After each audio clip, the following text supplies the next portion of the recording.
ನಮಸ್ಕಾರ ಸ್ನೇಹಿತರೆ. ಅಲ್ಪನಿಗೆ ಐಶ್ವರ್ಯ ಬಂದ್ರೆ ಮಧ್ಯರಾತ್ರಿ ಕೊಡೆ ಹಿಡಿದಿದ್ದಂತೆ. ಶಿಂದೆ ಅನ್ನುವ ಬಿಜೆಪಿಯೇ ಸಾಕಿದ ಗಿಣಿ ಈಗ ಅದ್ದಾಗಿ ಕುಗ್ತಾ ಇದೆ. ಒಂದು ಹಾಡಿದೆ ಕನ್ನಡದಲ್ಲಿ, ಪ್ರಾಣಿಗಳೇ ಗುಣದಲ್ಲಿ ಮೇಲು ಮಾನವನದಕ್ಕಿಂತ ಕೀಳು ಅಂತ. ಅಣ್ಣ ಅವರು ಆಡಿರೋ ಹಾಡು ಇದು. ಶಿಂದೆನ ನೋಡೇ ಹೇಳಿರ್ಬೇಕು ಅನ್ಸುತ್ತೆ. ಉಪ್ಪರಿಗೆಗೆ ತಂದು ಕೂರಿಸ್ತು ಬಿಜೆಪಿ. ಆದ್ರೆ ಶಿಂದೆ ಅವರು ಈಗ ಮಾಡ್ತಾ ಇರೋದಾದ್ರೂ ಏನು?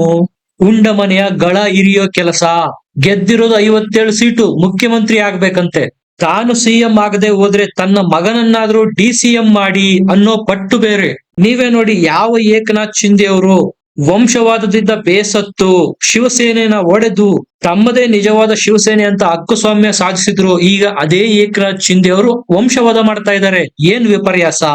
ಆದ್ರೆ ಈಗ ಬಿಜೆಪಿಯ ಪಾಳಯದಿಂದ ಬಂದಿರತಕ್ಕಂತ ಉತ್ತರಕ್ಕೆ ದಿಗ್ಮೂಢರಾಗಿದ್ದಾರೆ ಏಕನಾಥ್ ಶಿಂದೆ. ಏನು ಮಾಡೋದು ಅಂತ ಕೈ ಇಸುಕಿಕೊಳ್ಳುವ ಪರಿಸ್ಥಿತಿ ಬಂದಿದೆ. ಸ್ನೇಹಿತರೆ, ಮಹಾರಾಷ್ಟ್ರದಲ್ಲಿ ಇಂಡಿ ಮೈತ್ರಿಕೂಟ ಸೋತಿದ್ರು ಸಹ, ಅದು ಹೀನಾಯವಾಗಿ ಸೋತಿದ್ರು ಸಹ, ಈಗಲೂ ಪ್ರಯತ್ನ ಮಾಡ್ತಾ ಇದ್ದಾರೆ ಅವರು. ಹೇಗಾದ್ರೂ ಮಾಡಿ ಏಕನಾಥ್ ಶಿಂದೆ ಮತ್ತು ಅಜಿತ್ ಪವಾರ್ ಅವರನ್ನ ಎನ್ಡಿಎ ಮೈತ್ರಿಕೂಟ ಮಹಾಯುತಿಯಿಂದ ಹೊರಗಡೆ ತಂದು ಸರ್ಕಾರ ಮಾಡ್ಬೇಕು ಅನ್ನೋ ಕನಸು ಕಾಣ್ತಾ ಇದ್ದಾರೆ. ಇದಕ್ಕೆ ಹೇಳೋದು ಜಟ್ಟಿ ನೆಲಕ್ ಬಿದ್ರು ಮೀಸೆ ಮಣ್ಣಾಗ್ಲಿಲ್ಲ ಅಂತ. ಕಾಂಗ್ರೆಸ್ನವ್ರು ಏನ್ ಅನ್ಕೊಂಡಿದ್ರು, ಈ ಹಿಂದೆ ಅಜಿತ್ ಪವಾರ್ 2019ರಲ್ಲಿ ಬಿಜೆಪಿ ಜೊತೆಗೆ ಬಂದಂಗ್ ಮಾಡಿ ಫಡ್ನವೀಸ್ ಅವರು ಮುಖ್ಯಮಂತ್ರಿಯಾಗಿ ಪ್ರಮಾಣ ವಚನ ಸ್ವೀಕಾರ ಮಾಡಿ ಆದ್ಮೇಲೂ ಸಹ ಅಗತ್ಯ ಸಂಖ್ಯೆಯ ಶಾಸಕರನ್ನ ಸೆಳೆಯುವಲ್ಲಿ ವಿಫಲರಾಗಿ ಮತ್ತೆ ಎನ್ಸಿಪಿಗೆ ಜಾಯಿನ್ ಆಗಿದ್ದು ನಿಮಗೆ ನೆನಪಿರಬಹುದು. ಅಂತಹದ್ದೇ ಪರಿಸ್ಥಿತಿ ಮತ್ತೆ ಸೃಷ್ಟಿಯಾಗುತ್ತೇನೋ ಅಂತ ಜಾತಕ ಪಕ್ಷಿಗಳ ತರ ಕಾದು ಕೂತಿದ್ದಾರೆ ಇಂಡಿ ಕೂಟದವರು. ಆದ್ರೆ ಅವರ ನಿರೀಕ್ಷೆಗಳೆಲ್ಲ ಉಲ್ಟಾ ಆಗಿದೆ. ಸ್ನೇಹಿತರೆ, ಎಲೆಕ್ಷನ್ಗೂ ಮುಂಚೆ ಸಾಕಷ್ಟು ಜನ ಏನ್ ಅನ್ಕೊಂಡಿದ್ರು, ಅಜಿತ್ ಪವಾರ್ ರಿಂದ ಎನ್ಡಿಎ ಮೈತ್ರಿಕೂಟಕ್ಕೆ ಲಾಸ್ ಆಗುತ್ತೆ, ಅದರಲ್ಲೂ ಬಿಜೆಪಿಗೆ ಸಿಕ್ಕಾಬಟ್ಟೆ ಲಾಸ್ ಆಗುತ್ತೆ, ಅವರು ಲಯಬಿಲಿಟಿ, ಅವರನ್ನ ಯಾಕೆ ಇಟ್ಕೊಂಡಿದ್ದಾರೆ ಎನ್ಡಿಎ ಮೈತ್ರಿಕೂಟದಲ್ಲಿ? ಯಾಕಂದ್ರೆ ತಾವೇ ತಮ್ಮ ಪತ್ನಿ ಸ್ಪರ್ಧೆ ಮಾಡಿದ್ದಂತಹ ಅಮರಾವತಿನಲ್ಲೇ ಸೋತು ಸುಣ್ಣವಾಗಿದ್ರು ಅಜಿತ್ ಪವಾರ್. ಇಂಥವರನ್ನ ಬಿಜೆಪಿ ಏನಕ್ಕೆ ಇಟ್ಕೊಂಡಿದೆ ಅಂತ ಆಗ ಸಾಕಷ್ಟು ಜನ ಪ್ರಶ್ನೆ ಕೇಳಿದ್ರು. ಆದ್ರೆ ಉತ್ತರ ಈಗ ಸಿಕ್ಕಿದೆ ನೋಡಿ.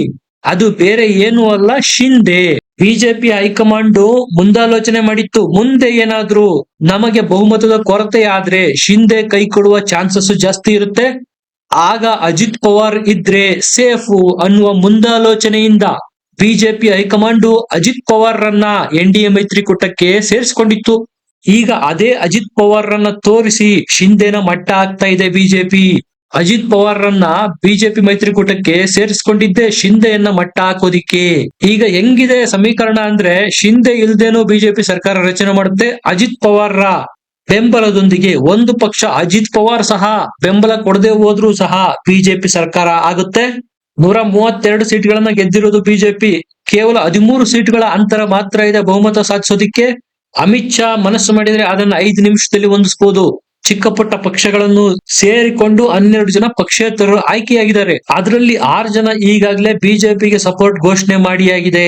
ಇನ್ನ ಶಿವಸೇನೆಯಲ್ಲೇ 14 ಜನ ಬಿಜೆಪಿ ಅವರಿದ್ದಾರೆ. ಅದ್ ಹೆಂಗೆ ಅಂದ್ರೆ, 14 ವಿಧಾನಸಭಾ ಕ್ಷೇತ್ರಗಳಲ್ಲಿ ಶಿವಸೇನೆಗೆ ಅಭ್ಯರ್ಥಿಗಳನ್ನ ಹಾಕೋದಿಕ್ಕೆ ಕೊರತೆ ಇತ್ತು.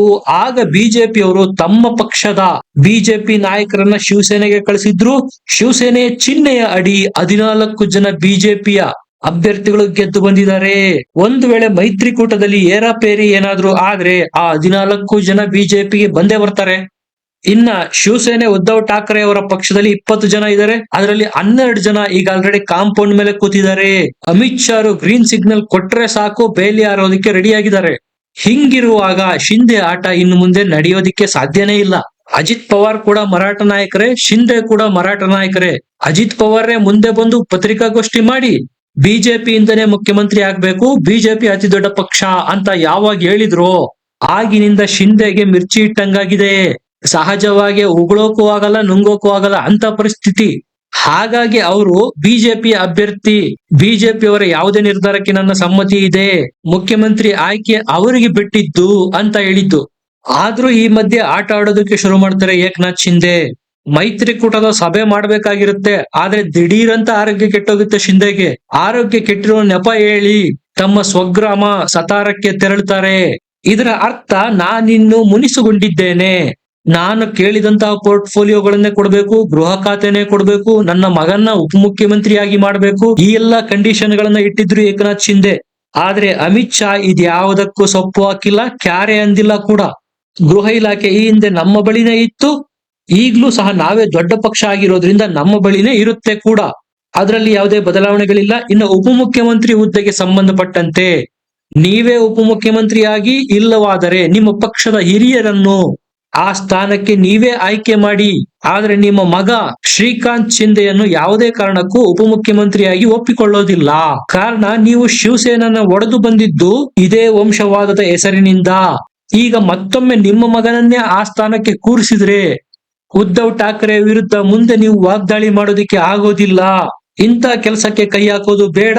ನಿಮ್ಮ ಮಗ ಶ್ರೀಕಾಂತ್ ಶಿಂದೆಯನ್ನ ಉಪಮುಖ್ಯಮಂತ್ರಿಯಾಗಿ ಪಕ್ಷ ಒಪ್ಪೋದಿಲ್ಲ ಅಂತ ಕಡ್ಡಿ ಮುರಿದಂಗೆ ಹೇಳಿದ್ರು ಅಮಿತ್ ಶಾ. ಹಾಗಾಗಿ ಮುನಿಸುಗೊಂಡಿದ್ರು ಏಕನಾಥ್ ಶಿಂದೆ.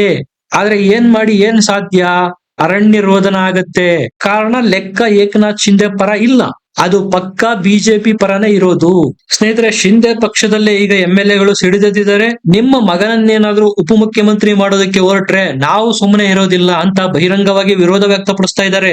ಯಾಕಂದ್ರೆ ದಶಕಗಳಿಂದ ಪಕ್ಷಕ್ಕಾಗಿ ದುಡಿದಿರ್ತಕ್ಕಂತ ಹಿರಿಯರ ಗತಿ ಏನಾಗ್ಬೇಡ. ಎಂತ ವಿಪರ್ಯಾಸ ನೋಡಿ, ಉದ್ಧವ್ ಠಾಕ್ರೆ ಅವರ ಎದುರು ನಿಲ್ಲೋದಕ್ಕೂ ಅಥವಾ ಕೂರೋದಕ್ಕೂ ಶಿಂದೆ ಅವರಿಗೆ ಶಿವಸೇನೆಯಲ್ಲಿದ್ದಾಗ ಸಾಧ್ಯ ಆಗಿರ್ಲಿಲ್ಲ. ಅಂತವರನ್ನ ಕರೆದುಕೊಂಡು ಬಂದು ಮುಖ್ಯಮಂತ್ರಿ ಮಾಡ್ತು ಬಿಜೆಪಿ. ಆದ್ರೆ ಈಗ ಶಿಂದೆ ಮಾಡ್ತಾ ಇರೋದೇನು, ದ್ರೋಹ ಅಲ್ಲದೆ ಮತ್ತೇನು.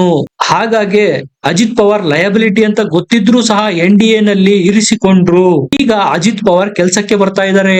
ಈಗ ಶಿಂದೆ ಏನ್ ಮಾಡಿದ್ರೆ ಏನ್ ಪ್ರಯೋಜನ, ಇರೋದಾದ್ರೆ ಇರಿ, ಇಲ್ಲವಾದ್ರೆ ಕಿತ್ಕೊಂಡು ಹೋಗಿ ಅಂತಾರೆ ಬಿಜೆಪಿ ಅವರು. ಏನೆಲ್ಲ ನಾಟಕ ಮಾಡಿದ್ರು ಏಕನಾಥ್ ಶಿಂದೆ ಅವರು. ತಮ್ಮ ಮಗನಿಂದ ಟ್ವೀಟ್ ಮಾಡಿಸ್ತಾರೆ ಮುಂದಿನ ಮುಖ್ಯಮಂತ್ರಿ ಏಕನಾಥ್ ಶಿಂದೆ ಅವರೇ ಅಂತ. ಯಾವಾಗ ಅಮಿತ್ ಶಾ ಜಾಡ್ಸಿದ್ರು ಆಗ ಇದ್ದಕ್ಕಿದ್ದಂತೆ ಟ್ವೀಟ್ ನ ಡಿಲೀಟ್ ಮಾಡ್ತಾರೆ ಏಕನಾಥ್ ಶಿಂದೆ ಅವರ ಪುತ್ರ ಶ್ರೀಕಾಂತ್ ಶಿಂದೆ.